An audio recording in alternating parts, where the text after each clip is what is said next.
Before the first word is spoken in this courtroom today, I need everyone to understand exactly what is at stake here. What you are about to witness is not simply a traffic violation. It is not just a case of speeding. It is a direct collision between political power and absolute justice, a collision between the belief that a last name is a shield and the reality that in this room, nobody is above the law. On one side, we have a young man raised in the corridors of power, believing his father's influence extends into these chambers.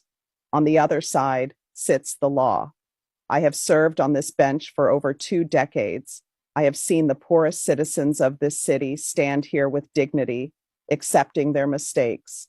And I have seen the powerful stand here with contempt, demanding special treatment. Today, we define who we are as a society. The defendant standing before me is Mr. Julian Sterling. He is 25 years old. He is a graduate of an Ivy League university. He resides in the exclusive Silver Lake District. And yes, for those whispering in the back, he is the son of Senator Marcus Sterling, a man who helps write the laws of this country. But let me be clear, Senator Sterling is not on trial today. His son is. Let's look at the facts. They are terrifying. On Tuesday, October 15th, at 2:45 in the afternoon, precisely the time elementary school children are being dismissed, Mr. Sterling was operating a 2024 Ferrari F8 Tributo. This creates a distinct image, a vehicle with 710 horsepower, a vehicle designed for a racetrack, not a school zone. Officer James Miller, a 15-year veteran of the force, clocked this vehicle on Washington Avenue. The speed limit is strictly 20 miles per hour when lights are flashing. Mr. Sterling was clocked at 88 miles per hour. Let that sink in. 88 and a 20. He wasn't driving. He was piloting a missile through a crowd of children. But the speed is only the beginning. It is what happened next that brought us here. When Officer Miller activated his lights, Mr. Sterling did not pull over immediately. He drove for another mile, finally stopping in a no parking zone in front of a coffee shop. When Officer Miller approached the window, he didn't ask for a license and registration. Mr. Sterling, I have the transcript of the body cam footage right here. Do you know what you said to this officer, to a man wearing a uniform, risking his life to protect those children? You didn't say, "I'm sorry." You didn't say, "I was in a rush." You rolled down your window, looked Officer Miller in the eye and said, "Do you have any idea who I am? Call the senator right now, or I promise you, you will be a security guard at a mall by tomorrow morning." You threatened a public servant with your father's power. You tried to weaponize your lineage to evade consequences. You genuinely believed that the rules of physics and the laws of this state stop applying the moment you mention your last name. Since that incident on the roadside, my chambers have been unusually busy. I want to address something that usually remains hidden in the shadows of the judicial system. In the last 48 hours, my office received 3 phone calls from a number registered to a private office in the United States Senate.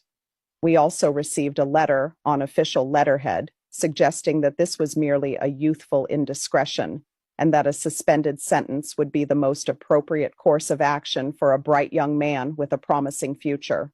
Let me be absolutely clear so there is no confusion in this room or outside of it. Those calls were not returned. That letter has been shredded.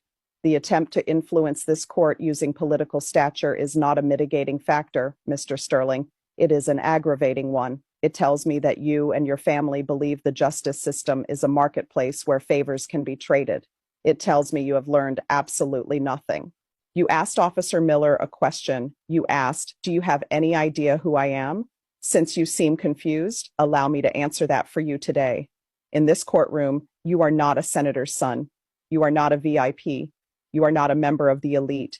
You are a defendant who drove a deadly weapon at nearly 90 miles per hour through a zone designed to protect our most vulnerable citizens.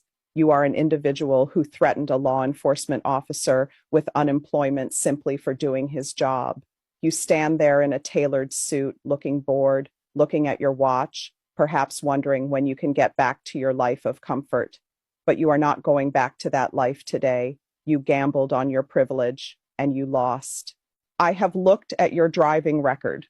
This is not the first time. It is just the first time you couldn't make it disappear. Speeding tickets in 3 different states, all dismissed, all swept under the rug.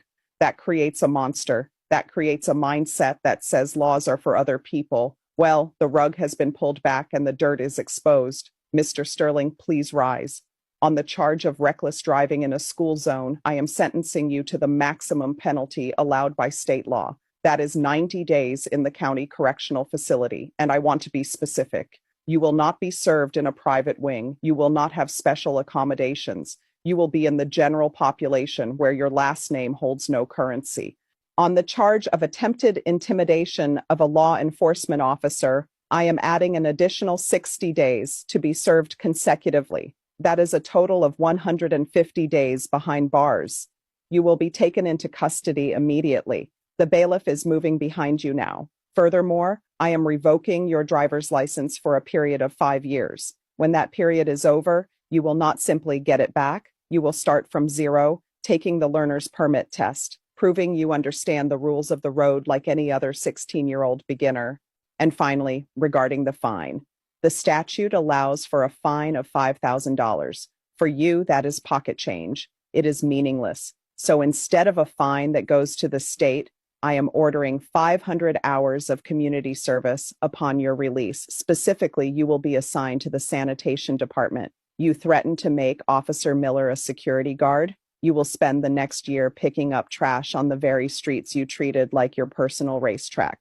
To the father who tried to make those phone calls, let this be a lesson. You can give your children money, you can give them connections, but you cannot give them character. That they have to earn.